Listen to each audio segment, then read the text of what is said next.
แต่ก่อนนั้นอาจจะสายเกินไป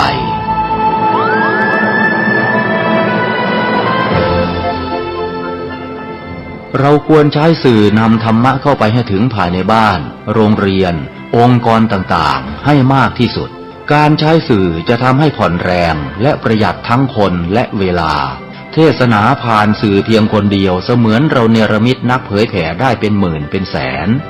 นักเผยแผ่นั้นนอกจากอบรมตามหลักสูตรธรรมดาเพื่อให้ได้วุฒิบัตรรับรอง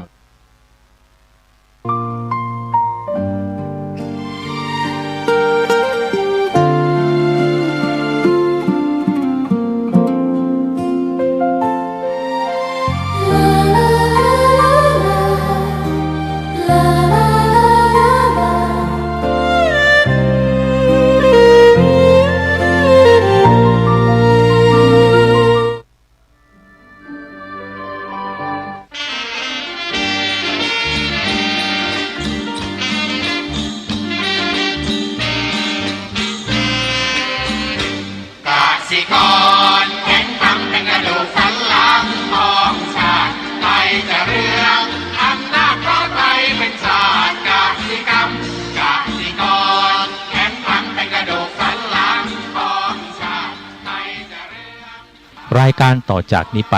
ขอเชิญท่านผู้ฟังทุกท่านเข้าสู่รายการดีมีคุณค่าน่าติดตามรายการเกษตรเพื่อชีวิตดำเนินรายการโดยกลุ่มรักเกษตรประสานงานโดยนายพิชัยคงพิทักษ์คณะเกษตรมหาวิทยาลัยเชียงใหม่หมายเลขโทรศัพท์053944030ขอเชิญทุกท่านติดตามรับฟังได้ณบัดนี้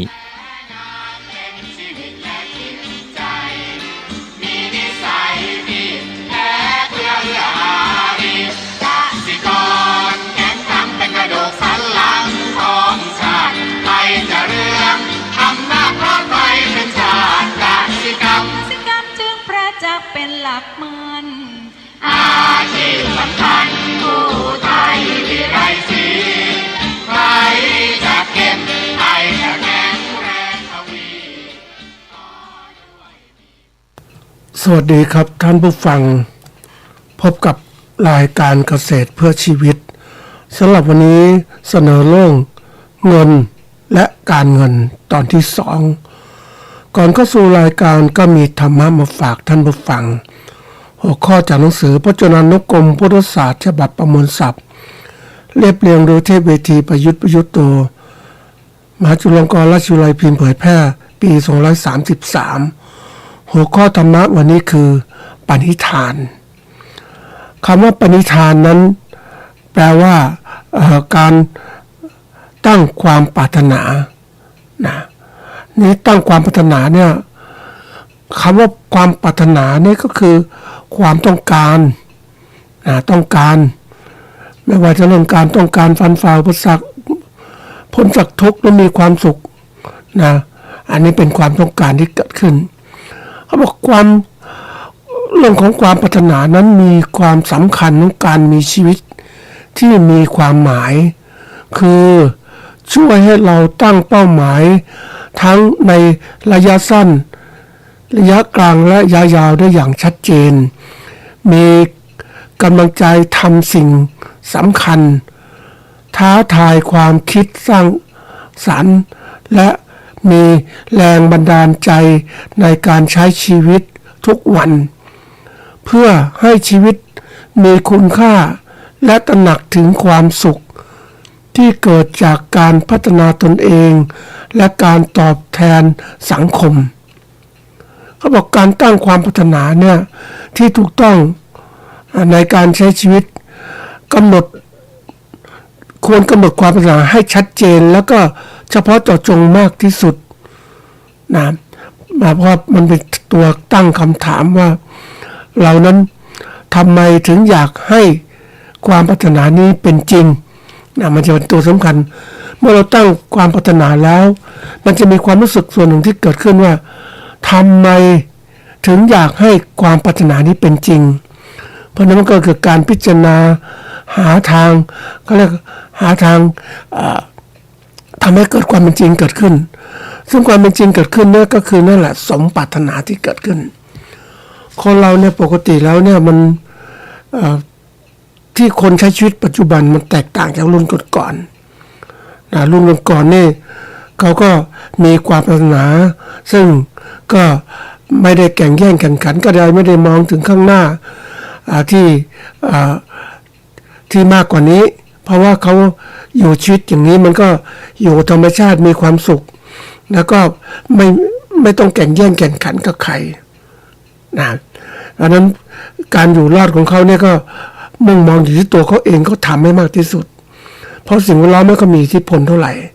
นะแต่ยุคปัจจุบันเนี่ยคนมันแข่งแย่งแข่งขันแย่งชิงทรัพยากรกันมากการแข่งแย่งแข่งขันมันมีมากเพราะฉะนั้นเราจะตั้งความปรารถนาเนี่ยมันก็ต้องเขาเรียกต้องมีความจริงจังให้มันสอดคล้องเป็นไปนะในเขาเรียกในแนวที่ว่า ถูกต้องกับความเป็นจริงนะทั้งในระยะสั้นกลางและยาวคนส่วนใหญ่ไม่ก็มองการไกลเพราะว่าก็การที่มองสั้นก็ขอมีชีวิตรอดไปวันหนึ่งก็คิดมองเฉพาะแค่นี้นะมันก็เลยไม่ได้เตรียมการต่างๆความปรารถนานั้นมันเป็นสิ่งที่เราควรต้องมีเพื่อจะทำให้ชีวิตเรามีเป้าหมายนะเพราะว่าถ้าชีวิตไม่มีเป้าหมายมันก็หมดแล้วชีวิตมันก็ใช้เหมือนกับ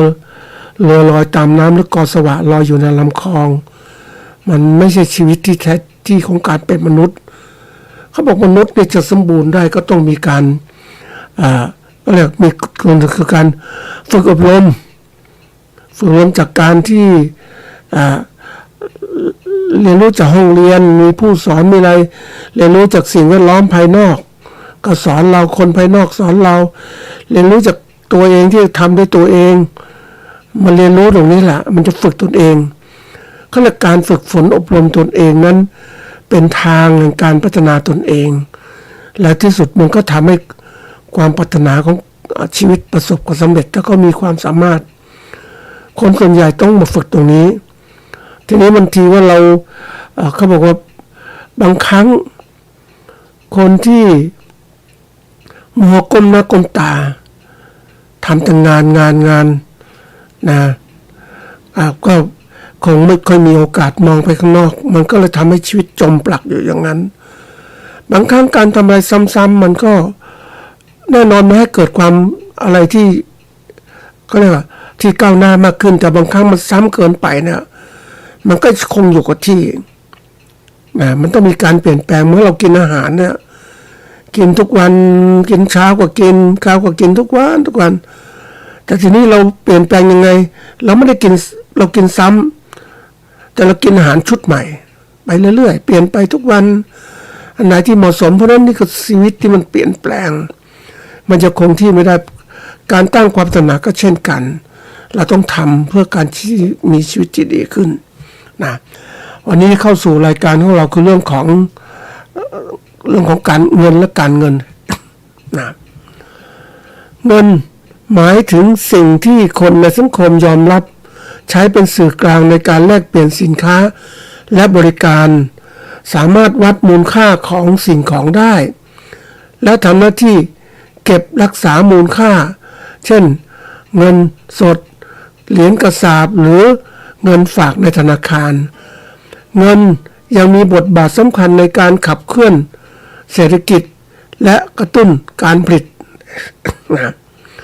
นี่เรื่องเงินละแล้วเรื่องการเงินเนี่ยคืออะไรการเงินหมายถึง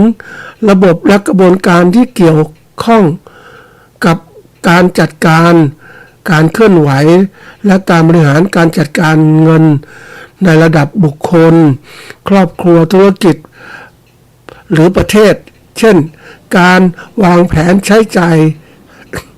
การลงทุนการกู้ยืมและการควบคุมทรัพยากรทางการเงินเพื่อให้เกิดความมั่นคงและการเติบโตทางเศรษฐกิจอันนี้คือการเงินนะจริงมันก็มีโดยสรุปแล้วเงินคือเป็นสื่อกลางที่มีคุณค่าและใช้แลกเปลี่ยนได้ส่วนการเงินคือการบริหารจัดการและก็การดำเนินการแก้ไขเกี่ยวกับเงินให้เกิดประสิทธิภาพ และก็ประโยชน์สูงสุดในบริบทต่างๆของชีวิตแล้วก็ธุรกิจนะนี่คือสิ่งที่เราต้องรู้เพราะว่าปกติเราไม่ค่อยรู้กันเท่าไหร่รู้แค่เงินซื้อมาขายของไปก็ได้เงินมานะก็อย่างเนี้ยแต่การทำยังไงให้เงินที่ได้มาเนี่ยมันสามารถที่จะสร้างประโยชน์ได้มากที่นะมันต้องรู้จักการจ่ายเงินไม่ใช่ว่าเราได้มาแล้วซื้ออะไรไปก็ไม่รู้หมดไปนะมันมีเรื่องหนึ่งนึกถึงคำพูดของคนที่เขาพูดถึงว่าหมดเงินเนี่ยนะหมดเงินนะเขาบอกตอนมีเงินไปทางไหนใครก็รักแต่หมดเงินเกิดขึ้นไปทางไหนใครก็หนีนะเป็นเรื่องสำคัญที่พวกเราเองต้องมองเรื่องการเงินเพราะว่าเดี๋ยวนี้มันมีคนมากอ่ะคนก็มันไม่ค่อยมีเมตตาต่อกันเท่าไหร่แล้วเพราะว่ามันมากมายทีเดียวจริงจะเขาเรียกว่าจะช่วยคนอื่นให้หมดมันไม่ได้มันช่วยเฉพาะเท่าที่มีกำลังนะเพราะฉะนั้นบางทีคนเราต้องรู้ว่าจะต้องทำยังไงนะเขาบอกจุดแรกของการที่จะรู้จักคือเรารู้จักไว้ก่อนตามหลักการเดินทางเนี่ยเขาบอกต้องรู้จักเส้นทางเราถึงจะเดินทางได้ถูกแล้วก็ประหยัดเพราะฉะนั้นการเงินเนี่ยเราต้องให้ความสำคัญกับการเงินของเราว่าไม่ใช่ได้เงินมานะหรือจ่ายเงินอยู่เท่านี้แต่ทุกอย่างที่เราได้เงินมาหรือจ่ายเงินไปเนี่ยถ้าเรามีตระหนักด้วยเขาเรียกด้วยแผนที่การใช้เงินที่ถูกต้องเนี่ยเราก็จะร่ำรวยเราก็จะมีเงินเก็บแต่เราไม่รู้จักเนี่ยมันก็เลยกลายเป็นว่าชีวิตอยู่บนเส้นทางของความเสี่ยงไม่มีเงินทุนไม่มีอะไรสักอย่างเดียวนะมันลำบากนะท่านผู้ฟังเราไม่ได้ถูกฝึกเรื่องของการเขาเรียกเรื่องเงินและการเงินนะให้กับชีวิตทุกคนเพราะว่าโรงเรียนก็สอนวิชาหลักๆเท่านั้นแต่วิชาการเงินเป็นส่วนหนึ่งละในการดำเนินธุรกิจเพราะนั้นวันนี้นะถ้าเราออกเติบโตมาเนี่ยถ้าเราไม่มีการเงินที่ถูกต้องเนี่ยเราจะเติบโตอย่างเขาเรียกไม่มีทิศทางไม่มีความมั่นคงเพราะว่าเราจัดการเรื่องเงินและการเงินไม่เป็นนะวันนี้มาดูว่าเพราะมันเป็นมีตัวอย่างนั้นเกิดขึ้นคือเกษตรกรเนี่ยใช้เงินได้เงินมาก็ใช้เงินนะไปคือกู้ยืมคนอื่นบางทีมันไม่มีทุนน่ะก็กู้ยืมมาแล้วก็เสร็จแล้วเวลาขายข้าวได้ก็เอาเงินไปคืนเขาพร้อมดอกเบี้ยทีนี้มันเป็นอย่างนี้มาบ่อยๆเข้าได้มาใช้ไปคือไม่มีการเก็บเงินออมเงินเพื่อไปการลงทุนบางอย่างมันก็เกิดความก็เรียกปัญหาต่างๆเกิดขึ้นมากอย่างในวันนี้น้ำมันท่วมแปลงพื้นที่ตากข้าวของชาวนานะชาวนาเกี่ยวข้าวมาแล้วมาตากไว้มันแห้งแต่น้ำมันมาท่วมลานตากข้าวชาวนาเสียใจมันเป็นเพราะอะไรอย่างนั้นคือคนที่เราจะคือเขาเรียกอะไรจงเรียนรู้วิถีชีวิตผู้อื่นนั่นคือทางลัดสู่ความสำเร็จทีนี้เกษตรกรรายนี้ไม่ได้เรียนรู้เลยว่ามันฝนมันไม่เหมือนเดิมนะมันไม่ตกต้องตามฤดูกาลแล้วพื้นที่ตากข้าวของเราเนี่ยมันสูงกว่าพื้นดินเท่าไหร่สูงกว่าพื้นน้ำเท่าไหร่แล้วต้องมีตัวช่วยคือไม่ให้ฝนเปียกไม่ให้ข้าวเปียกฝนต้องมีทุกอย่างในทุนที่ใหญ่โตแถวปทุมธานีเขามีลานตากข้าวสูงนะท่านผู้ฟังก็คือเป็นเนินสูงแล้วก็ลานซีเมนต์เอาไว้ตากข้าวโดยเฉพาะนี่คือสิ่งที่เขาเตรียมการ นี่ถ้าเราอยากจะทำนี้ก็ต้องเตรียมการไม่ใช่ปล่อยให้มันเกิดขึ้นมาแล้วเป็นปัญหานี่คือการที่เราไม่ได้มองเรียนรู้วิถีชีวิตคนอื่นเอามาใช้ประโยชน์ เราดูด้วยก็ดูตัวอย่างของเกษตรกรที่ใช้ชีวิตแบบเกษตรกรไม่มีเงินเก็บ นะจนรัฐบาลต้องตั้งธนาคารเพื่อการเกษตรสหกรณ์ให้กู้เพราะว่ากู้ภายนอกมันดอกแพงกู้ธนาคารเพื่อการเกษตรเนี่ยมันยังดอกเบี้ยถูกหน่อยค่อยผ่อนได้อะไรได้เจรจาได้ แต่ยังไงก็ตามนะการจัดการการเงินของเราเนี่ยก็จะต้องจัดการอย่างถูกต้องให้เป็นหนี้จริงๆมันพอกพูนมันหามันแก้ยากเหมือนกันนะท่านผู้ฟังดูเนี่ยคนเป็นหนี้เนี่ยมันคือมันเริ่มต้นจากหนี้เล็กๆอะท่านผู้ฟังมันกู้ง่ายยืมง่ายแล้วก็จะใช้คืนบางทีไม่ใช้ก็เก็บไว้ก่อน มันก็เกิดการหมักหมมหนี้สินมากขึ้นนะไปดูคนหนึ่งนะท่านผู้ฟังอันนี้เป็นเรื่องว่าเป็นข้อคิดเขากู้หนี้ยืมสินมามากมายทีเดียวเลยแล้วก็ไม่มีเงินใช้ เพราะว่ามันเหมือนกับว่าเป็นมนุษย์กันเดือนนั่นแหละแต่ว่าหนี้สินมันเยอะและดอกก็พระพูนเพราะนั้นได้มาเนี่ยมันเหมือนกับว่าต้องจับจ่ายใช้สอยแล้วก็ส่วนหนึ่งต้องกินนะท่านผู้ฟัง ซื้อเสื้อผ้ากินอาหารเนี่ยเพราะนั้นจะมีเงินไปใช้หนี้คืนนะปรากฏว่า ไปยืมคนอื่นไม่ใช้เขาคืนนะท่านผู้ฟังไปที่ไหนก็เห็นแต่หน้าตาเจ้าหนี้เต็มไปหมดเลยก็ไม่ออกไปไหนเก็บเนื้อเก็บตัวเนื้อก็ตามมันก็ความรู้สึกของคนมันมีนิสัยอย่างหนึ่งคือชอบกินชอบใช้เงินนะอันนี้มันก็ใช้จนหมดอะกู้ใครก็ไม่ได้มันก็ต้องอดอะอดจริงๆนะท่านผู้ฟัง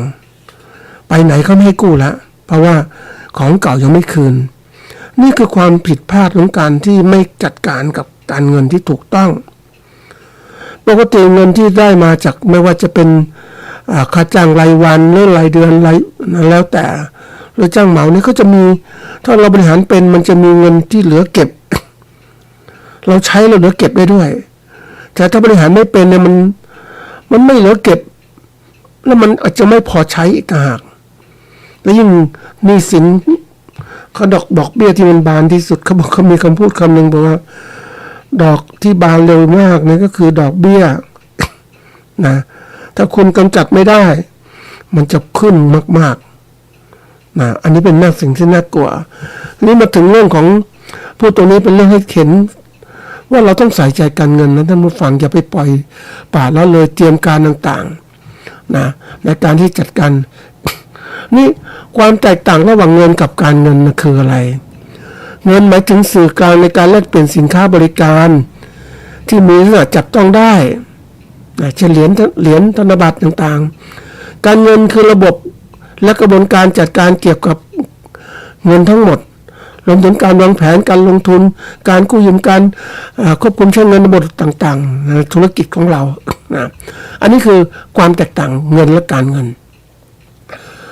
เนี่ยในแง่ของเศรษฐศาสตร์หมายถึงสิ่งที่สังคมยอมรับเป็นสื่อกลางในการแลกเปลี่ยนสินค้าและบริการมีมูลค่าค่อนข้างคงที่และช่วยอำนวยความสะดวกในการซื้อขายนะเช่นธนบัตรต่างๆที่เราใช้กันนี่แหละนะเงินเนี่ยยังบอกเงินยังช่วยกระตุ้นกิจกรรมทางเศรษฐกิจทำให้สินค้าและจากแหล่งผลิตถึงผู้บริโภคได้สะดวกยิ่งขึ้น คือเงินเป็นทุนในการเคลื่อนย้ายสินค้าอย่างเนี้ยเป็นทุนของค่าแรงคนขายนะอันนี้เป็นเรื่องที่ว่าต้องคิดเหมือนกันนะท่านผู้ฟังเงินเนี่ยมันจะมีก็เรียกเงินนะในเชิงเศรษฐศาสตร์เงินยังแบ่งเป็นปริมาณเงินตามความหมายแคบเช่นเงินสดและเงินฝากกระแสรายวันแล้วก็และความหมายกว้างก็คือนะเงินสดกระแสรายวันนะรวมกับเงินฝากออมทรัพย์เงินฝากประจำแล้วก็ สินทรัพย์ที่สามารถเปลี่ยนเป็นเงินได้ง่ายเนี่ยอันนี้เป็นเงินอีกรูปแบบหนึ่งมันแคบก็แค่เงินสดกระแสรายวันอย่างเงี้ยแต่เงินที่มันความหมายกว้างมันเป็นเงินสดกระแสรายวันบวกกับเงินทรัพย์สินต่างๆนะซึ่งพวกนี้มันมีบทบาทสำคัญต่อการหมุนเวียนระบบเศรษฐกิจและนโยบายการเงินของประเทศนะอันนี้เรารู้ตรงนี้แล้วก็มันดูว่ามันจะแก้ไขปัญหายังไงนะทีนี้เราความหมายของการจัดการการเงินสำหรับผู้ประกอบการธุรกิจเกษตรก็คือว่าคือต้องมีการวางแผนการควบคุมและการตรวจสอบการใช้เงินและการลงทุนรายได้และต้นทุนในกิจการเกษตรเพื่อให้ธุรกิจมีผลกำไรและความมั่นคงทางการเงินอย่างยั่งยืนอันนี้เป็นเรื่องใหญ่นะท่านผู้ฟังปกติแล้วเนี่ยเกษตรกรไม่ใช่มืออาชีพก็ไม่เคยทำกันหรอกผลิตลงทุนไปเลยก็มาเท่านี้แม้ก็จดไม่ก็อะไรเพราะว่ามันเยอะนะแต่ทีนี้ถ้าเรารู้จักจดเนี่ยมันจะรู้ว่าเราซื้อสินค้าเอาตั้งแต่การซื้อสินค้ามาลงทุนเราซื้ออะไรบ้างเท่าไหร่แล้วแต่ละเดือนแต่ละปีรวมเท่าไหร่นะแล้วก็มาดูว่าจดอีกเหมือนกันรายได้จากการขายสินค้าที่เราผลิตมาสินค้าเกษตรสายไปเนี่ยเท่าไหร่เราได้ไหมแล้วมาสิ้นปีก็มาหักลบตบหนี้กันดูว่ารายได้มากกว่ารายจ่ายนะก็จะเป็นกำไรนะถ้ารายได้ต่ำกว่ารายจ่ายก็เป็นขาดทุนไอ้ตัวนี้สำคัญมันเหมือนกับว่ามันย้อนกลับไปว่าถ้าเราเป็นนักธุรกิจปุ๊บเนี่ยมันจะกลับไปดูว่าไอ้รายได้รายจ่ายเนี่ยมันได้มายังไงจ่ายอย่างไรนะแล้วมันจะต้องมีการทำยังไงให้มีรายได้มากขึ้นรายจ่ายน้อยลงมันเริ่มคิดเพราะช่องทางเงินมันออกไปเนี่ยมันจะบอกเลยนะทีนี้มันจะทำให้เกิดการใช้เงินที่มีประสิทธิภาพมากขึ้นนั่นคือการรู้จักกันก็เรียกว่าบริหารการเงินที่ถูกต้องถ้าเราไม่รู้จักคิดไม่จดเนี่ยยังไปงานที่ไหนก็ตามงานที่เกี่ยวกับงานการเงินน่ะเขาจะมีอะไรสมุดแจกบันทึกการจับจ่ายใช้สอยเรื่องการเงินเป็นอะไรบ้างซื้อนู่นซื้อนี่ยังไงลงทุนคือเขากำลังฝึกให้เราเป็นคนที่เรียกว่าใส่ใจกับตัวเลขบ้างใส่ใจตัวเลขถ้าเราไม่ใส่ใจตัวเลขในเงินต่างๆที่หมุนเวียนนี่แหละมันจะหายไปเฉยๆมันไม่เคยคิดอยู่ในความทรงคิดของเราแต่ถ้าเราเป็นจดบันทึกบ้างสมมุติเรามีเงินเดือนเท่านี้จ่ายแต่ละวันเท่านี้ปกติเงินเดือนจะออกท้ายเดือนนะหรือออกต้นเดือนแล้วแต่คนจะคิด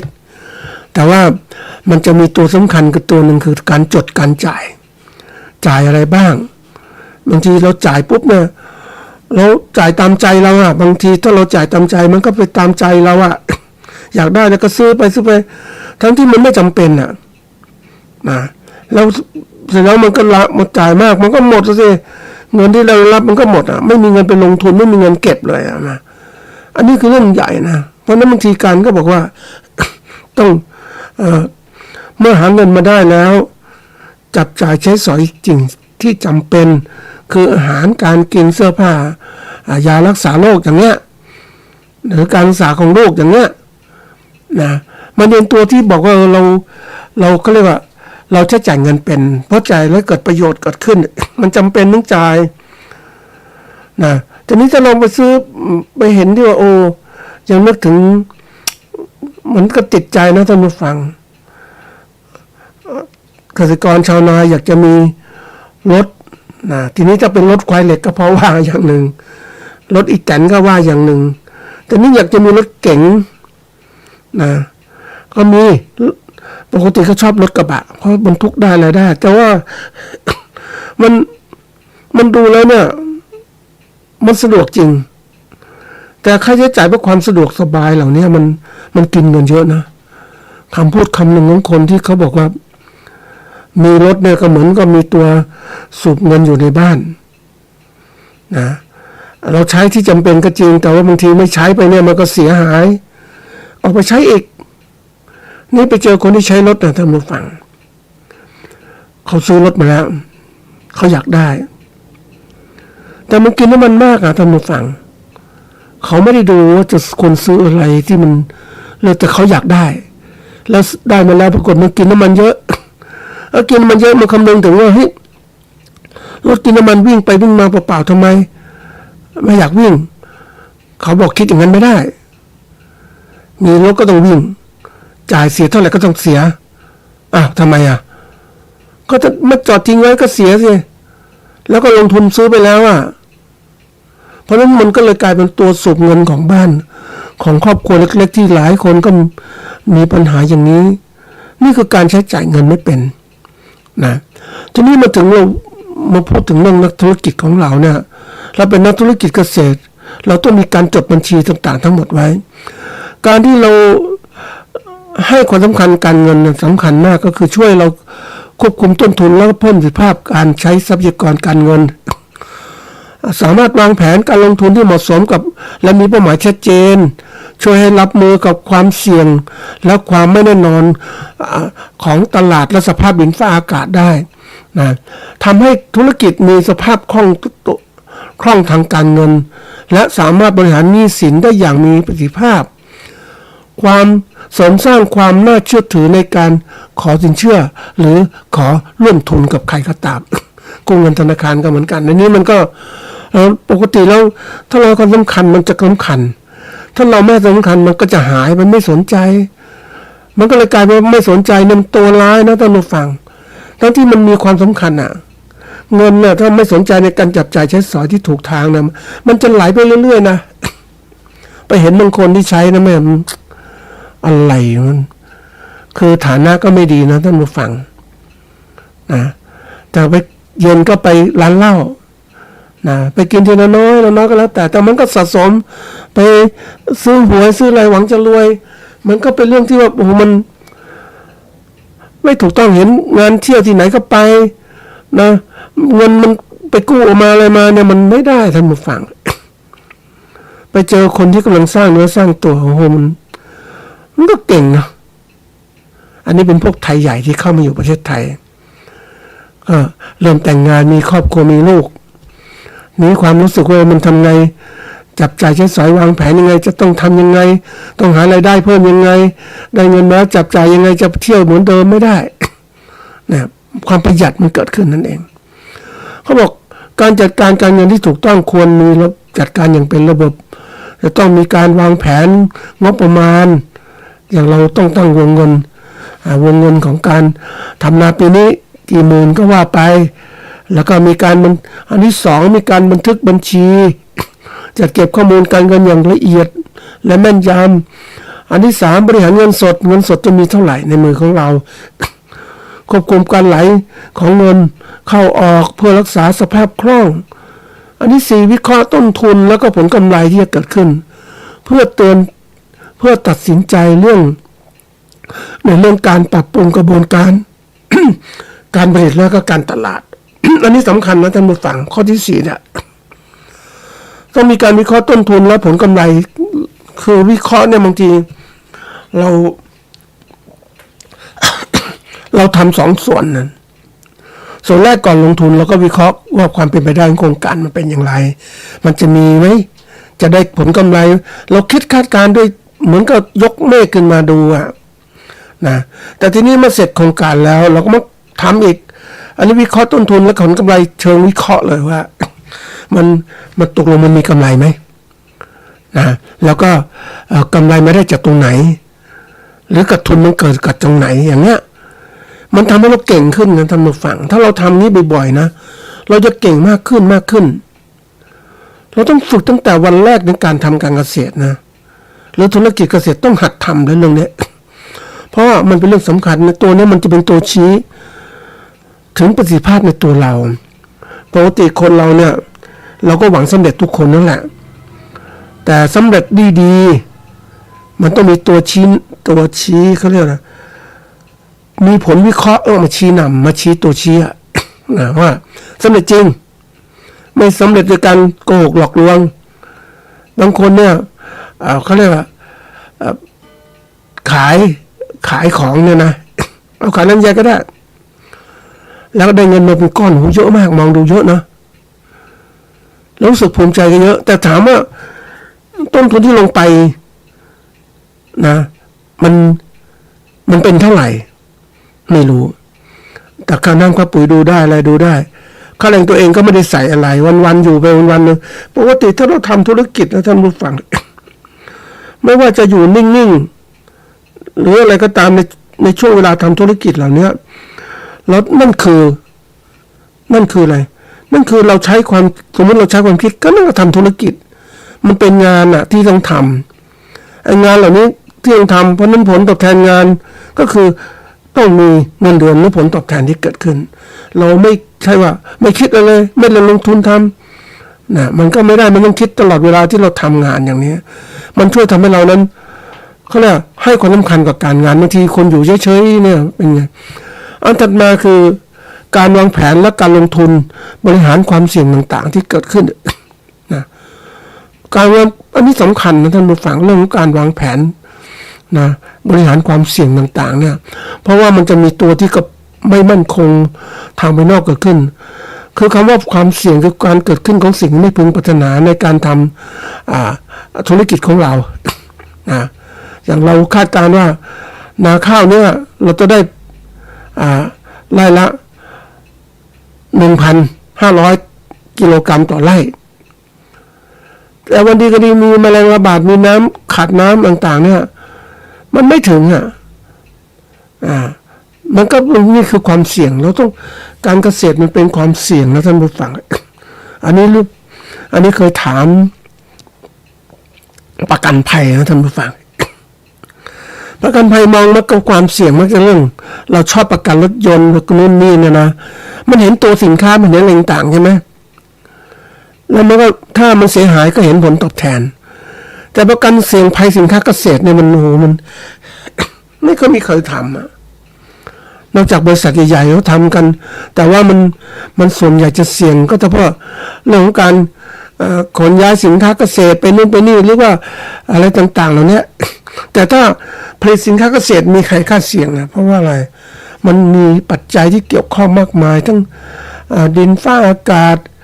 การจัดการปุ๋ยยาศัตรูพืชต่างๆมากมายทีเดียวแล้วปัจจัยที่มันเกี่ยวข้องฉะนั้นเรามาดูว่าการจัดการนะก็ต้องมาดูว่า อย่างที่บอกว่าเรื่องของการเงินเนี่ยนะเราต้องดูให้มากใส่ใจให้มากขึ้นโดยการจัดการเนี่ยในเรื่องต่างๆเนี่ยมันมีข้อย่อยมากนะท่านผู้ฟังถ้าอยากจะเป็นนักเรียกอะไรก่อนนี่นะอันนี้พวกเล่าให้ฟังนิดหนึ่งเมื่อ อันนี้การสอนในมหาวิทยาลัยในสมัยก่อนเนี่ยมุ่งมองถึงว่าการสอนคนในมหาวิทยาลัยเนี่ยสอนคนในเฉพาะวิชาเฉพาะในเรื่องที่เขาต้องทำต้องเอาวิชานี้ไปใช้ก็ให้รู้อย่างเจาะจงไม่กว้างแต่ยุคนี้เห็นปัญหาแล้วว่า โลกนี้นะมันไม่ใช่โลกของวิชาการเฉพาะอย่างมันเป็นสหวิทยาการมันต้องอาศัยความรู้ต่างๆมากมายทีเดียวเลยเพราะการที่คนจะประสบความสำเร็จคือคนมีความรู้ในการทำธุรกิจของตัวเอง ต้องไปทำการงานที่ตัวเองเรียนมาทำการงานอย่างวิศวกรอย่างนี้อย่างไรเนี้ยใช่ความรู้พวกนี้เน้นอยู่แล้วแต่ว่าความรู้เรื่องหนึ่งก็คือเรื่องของการเงินเรื่องการบริหารธุรกิจต่างๆก็เลยมีเกิดพวกนี้เกิดขึ้น เพราะว่ามันโลกยุคใหม่เนี่ยคนเราจะอาศัยความรู้เฉพาะอย่างเจาะไปเนี่ยมันไม่ได้อีกแล้วมันมีหลายอย่างที่เกี่ยวข้องเพราะนั้นมันอาศัยความรู้หลายอย่างในตัวอย่างสมมตินักรบก็จะมีปืนมีมีดสั้นมีมีดยาวมีอะไรต่างๆเยอะแยะไปหมดนะที่จะเขาเรียกว่าใช้เป็นเครื่องมือต่อสู้ในระยะไกลระยะกลางระยะใกล้ตัวอย่างเงี้ยมันก็ต้องมีทำนองเดียวกัน ดำเนินธุรกิจของเราเองเป็นเกษตรกรหรือเป็นผู้ประกอบการก็จะต้องมีสิ่งนี้ด้วยเราก็มีอาวุธของเราในการประกอบการทำให้เราได้กำไรอย่างไรมันจะเริ่มคิดถ้าเราอย่างที่ในมหาวิทยาลัยสอนเนี่ยนะอย่างแต่ก่อนไม่ค่อยมีวิชาหนึ่งนะวิชาเรื่องการเงินเขาเรียก101เรื่องการเงินเรื่องบริหาร101สังคม101มันเป็นวิชาพื้นฐานนะเพราะว่าเขาเห็นว่ามันเป็นส่วนสำคัญในการทำให้การประกอบการธุรกิจประสบความสำเร็จเราส่วนใหญ่มักจะเน้นหลักๆวิชาหลักๆแต่ว่ายุคปัจจุบันเนี่ยเขาก็เน้นวิชาหลักๆอยู่แล้วแต่ก็เสริมวิชารองๆเพื่อจะประสานกันทำให้การดำเนินธุรกิจประสบความสำเร็จที่ดี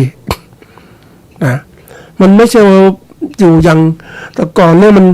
ความรู้กระจ่างแต่อย่างเดียวให้เชี่ยวชาญเฉิดจะเกิดผลรู้เฉพาะอย่างใช่มันก็เพราะว่าไม่ได้แข่งขันกับใครไม่ได้มีอะไรแปลงนาก็ใหญ่โตมีอะไรต่างๆธรรมชาติช่วยก็กูลน้ำก็ไหลมาทุกอย่างปลามีน้ำหมดเลยมันสบายจริงๆท่านผู้ฟังแต่ยุคนี้ไม่ใช่ละในน้ำไม่มีปลาในนาไม่มีข้าวมันบางทีน้ำมันไม่มาเพราะว่าหมู่บ้านไปสร้างขวางลำน้ำเนี่ยมันเกิดขึ้นมามากมายทีเดียวเพราะนั้นต้องมีเครื่องสูบน้ำอีกแต่ก่อนไม่เคยคิดว่าจะมีอย่างนี้ต่อเดี๋ยวนี้มันมีมากจริงๆท่านผู้ฟังมีมากแล้วเดี๋ยวนี้ไปเจอระบบของการเกษตรยุคใหม่นะเกษตรกลางแจ้งนี่แหละก็ประเภทที่เรียกว่ามีการใช้เครื่องไม้เครื่องมือทุนแรงต่างๆมามากมายนะไม่ว่าเครื่องพ่นยาอะไรต่างๆเยอะแยะนะท่านผู้ฟัง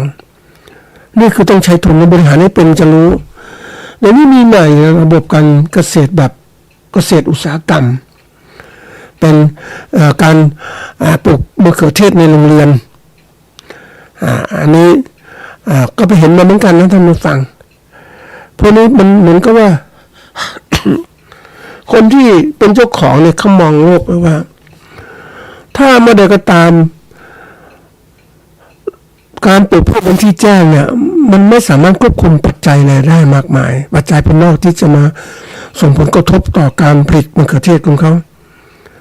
มันจะมีปัจจัยนอกเยอะแยะเลยเพราะนั้นวิธีการก็ต้องสร้างโรงเรือนมุ้งตะข่ายเพื่อตะข่ายผ้าละเอียดนะเพื่อที่จะป้องกันเพี้ยต่างๆเพี้ยหอยเพี้ยแป้งนะมันมีเยอะนะกินมาเบียดเบียนเพี้ยอ่อนอย่างเงี้ยเขาก็ใช้ตรงนี้มาควบคุมแล้วก็การมีโรงเรือนก็อุณหภูมิต่างๆก็ไม่ร้อนเกินไปไม่เย็นเกินไปนะมันก็ต้องมีการจัดการแล้วก็มันพรางแสงเมื่อมันพรางแสงจัดการต่างๆได้ดีมีวิชาการทันสมัยปุ๊บมันก็ได้มะเขือเทศได้ปลูกแค่ไม่นานก็ได้ผลผลิตแล้วเสร็จแล้วก็ปลูกต่อได้อีกปีนึงทำได้หลายครั้งการที่เขาลงทุนเนี่ยมันก็เหมือนกับว่าถ้าคนไม่มีทุนก็ไม่คุ้มอย่างนี้นะสู้ปลูกกลางแจ้งดีกว่าแต่ถ้าพวกลงทุนเขารู้เลยว่าปลูกอย่างนี้ดีกว่ามันได้มากกว่ากัน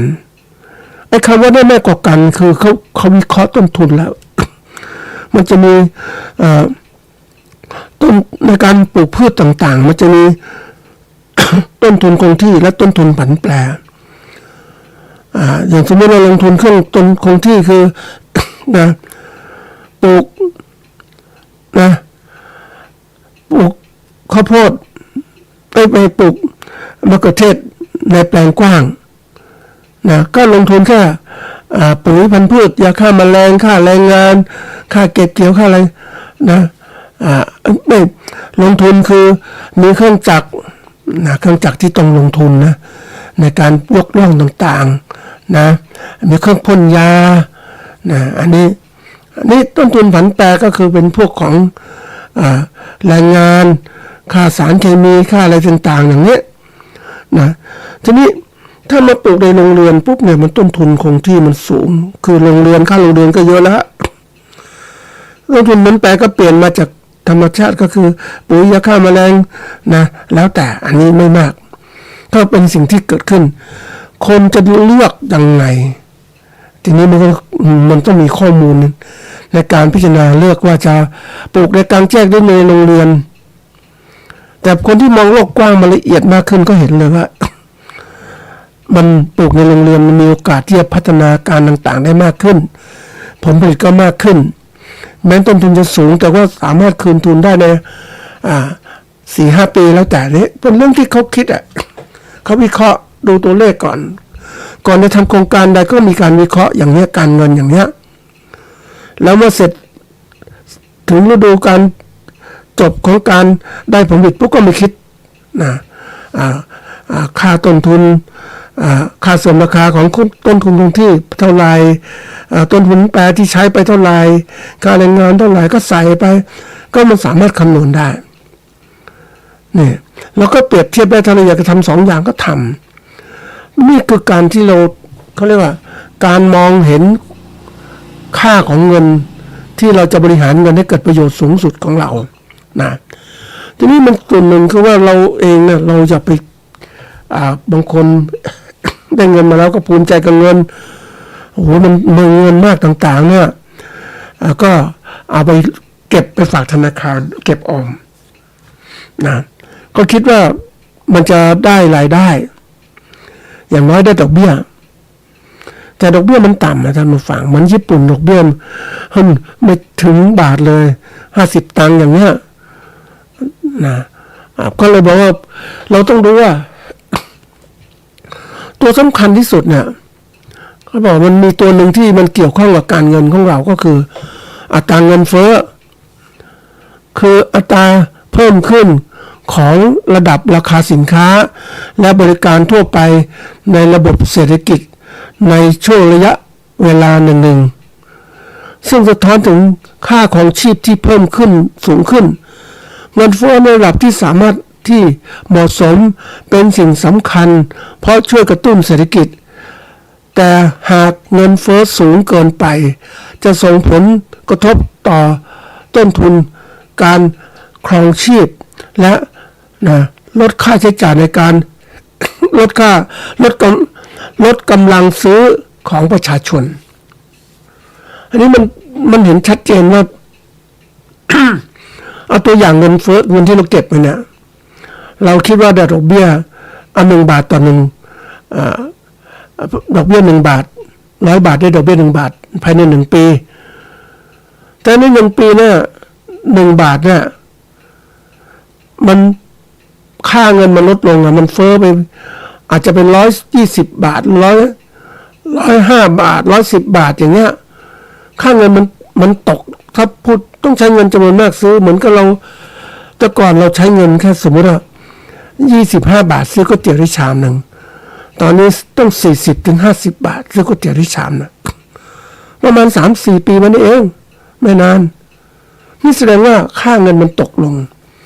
การนำเงินไปฝากเฉยๆมันตกไปมากกว่านั้นอีกนะเพราะนั้นจำเป็นอย่างยิ่งที่ต้องเรามีเงินมันต้องเอาเงินเป็นเงินต่อเงินไปลงทุนนี่คือสิ่งที่เกิดขึ้นการฝากธนาคารมีผลตอบแทนน้อยไปลงทุนซื้อหุ้นต่างๆเนี่ย ผลตอบแทนสูงอย่างวันนี้ก็มีทุนที่มันรายได้ผลตอบแทนดีมากนะท่านผู้ฟังทุนสหกรณ์ออมทรัพย์ในทุกมหาวิทยาลัยนี่แหละมันจะมีทุนสหกรณ์ออมทรัพย์แล้วมันผลตอบแทนเยอะมากนะท่านผู้ฟัง3-4 บาทอย่างเงี้ยฝากธนาคารได้ไม่ถึงบาทเนี่ยนี่คือตัวอย่างแต่ยังไงก็ตามมัน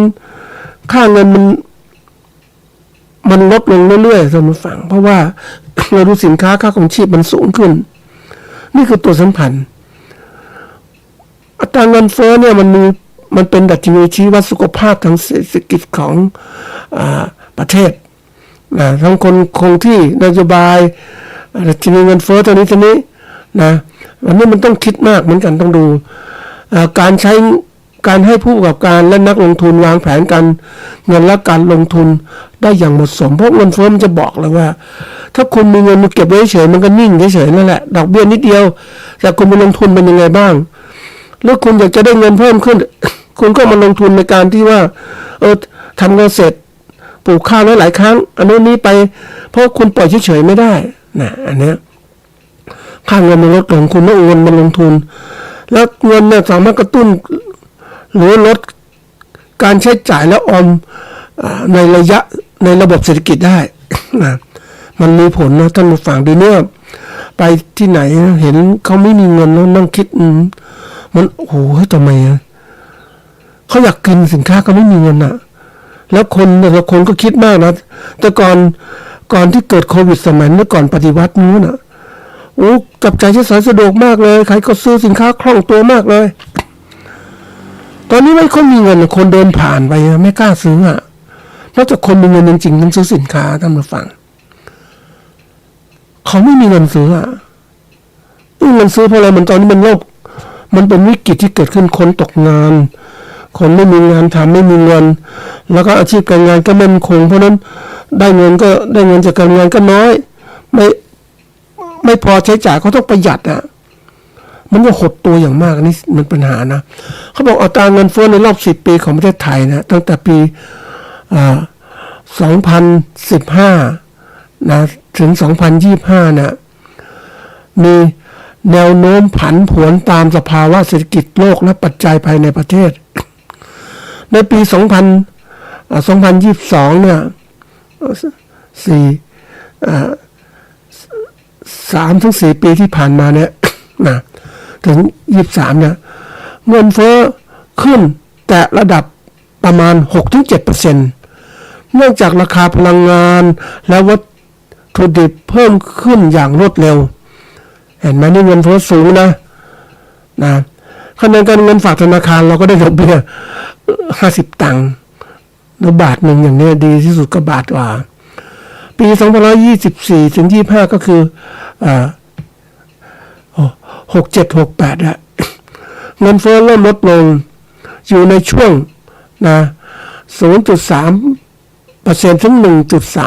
1.3% ตามข้อมูลล่าสุดที่ได้รับจากนโยบายราคาสินค้าและพลังงานรวมทั้งสภาวะเศรษฐกิจไทยชะลอตัวยังไงก็ตามมองเห็นตรงนี้ชัดเจนว่ามันอยู่ระหว่างนี้แต่ว่ายังไงก็ตามเนี่ยมันเงินเฟ้อก็สูงกว่าผลตอบแทนที่เราเอาเงินไปฝากธนาคารนะเห็นไหมมันมองเห็นตรงนี้มันเพราะนั้นถ้าคุณมีเงินเนี่ยกอดนิ่งๆก็ไม่ได้ต้องประจำบริหารเงินให้มันเกิดประโยชน์เพราะว่าเงินมันลดลงนะมันอะไรต่างๆก็แพงขึ้นนะอัตราเขาบอกอัตราเงินเฟ้อสะท้อนถึงความเปลี่ยนแปลงของราคาสินค้าและบริการโดยรวมที่กระทบต่อค่าของชีพและการวางแผนทางเศรษฐกิจของประชาชนและภาคธุรกิจอย่างมากบางทีคนเขาก็ไม่อยากลงทุนเพราะมันคือไม่อยากลงทุนที่มันต้องเสี่ยงแล้วไปซื้อหุ้นบางตัวเท่านั้นก็ครองไว้ดีกว่าฝากธนาคารแต่เกษตรกรรายย่อยหรือพวกเราเองเนี่ยการเกษตรเราไม่มีเงินเหมือนก็ไปซื้อหุ้นซื้อทุนเหมือนคนอื่นเขาแล้วก็เก็บเงินไปฝากธนาคารมันก็ยังน้อยท่านผู้ฟังเพราะฉะนั้นทางที่ดีถ้าเราได้มาก็พยายามที่จะเอาไปลงทุนต่อให้มันเกิดประโยชน์ให้มากที่สุดดีที่มันจะได้คุ้มค่ากับเงินเฟ้อท่านผู้ฟังเงินเฟ้อมันมีมากค่าเงินมันตกต่ำนะเขาบอกผลกระทบเงินเฟ้อต่ออำนาจการซื้อและค่าจ้างในประเทศไทยเนี่ยเขาบอกว่า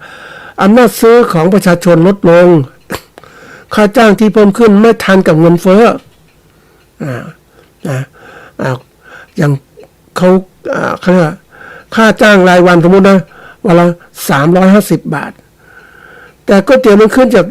30 บาทเป็น60 บาท50 บาท60 บาทมันขึ้นกับเท่าตัวทำไงท่านผู้ฟัง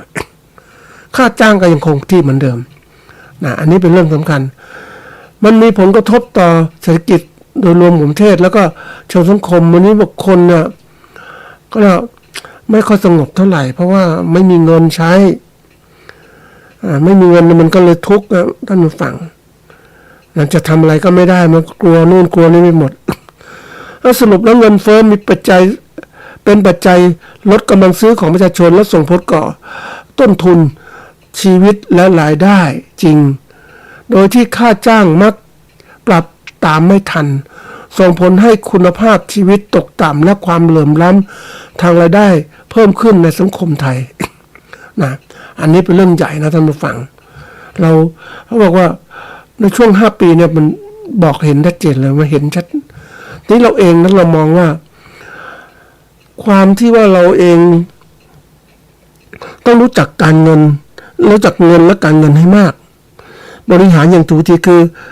ทำยังไงหาเงินให้ได้มากคว้าไว้นะทำกำไรในธุรกิจให้ได้มากอันถัดมาคือจับจ่ายใช้สอยเท่าที่จำเป็นเพราะว่าเราต้องการเงินไว้ลงทุนจะไปกู้ธนาคารเนี่ยก็แพงกว่าดอกเบี้ยที่เราฝากธนาคารอีก ต้องเก็บออมมากทีเดียวอันที่3ต้องรู้จักใช้เงินที่มีประสิทธิภาพสูงสุดนะคือให้มันเกิดจะซื้อสินค้าแพงก็ไปเอาถูกพอใช้ได้ก็พอแล้วไปก่อนเราต้องคิดอย่างนี้ถ้าไม่คิดอย่างนี้มันปล่อยจิตปล่อยใจตลอดเปิดเผยไปตามเขาเรียกสินค้าที่มามากมายความเลิศหรูมันหลอกลวงเรามันก็ทำให้เราหมดเงินนะท่านผู้ฟังอันถัดมาคือ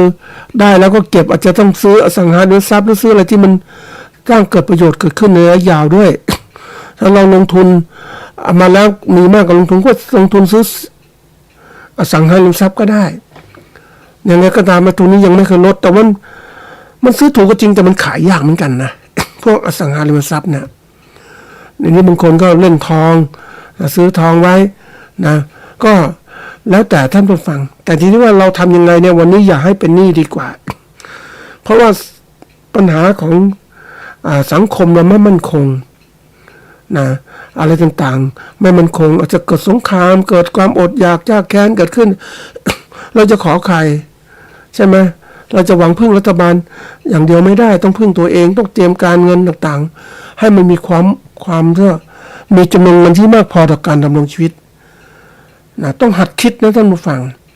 เรื่องการเงินนะดูว่ามันพอหรือยังบางคนบอกพอแล้วถามว่าถ้าคุณมีเงินทั้งทรัพย์สินทั้งหมดเงินทั้งหมดหารด้วยค่าใช้จ่ายรายวันคุณอยู่ได้สัก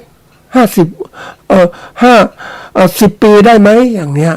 นะนี่คือตัวอย่างดูว่าพอหรือไม่นะครับวันนี้ก็หมดเวลาแล้วครับสวัสดีครับ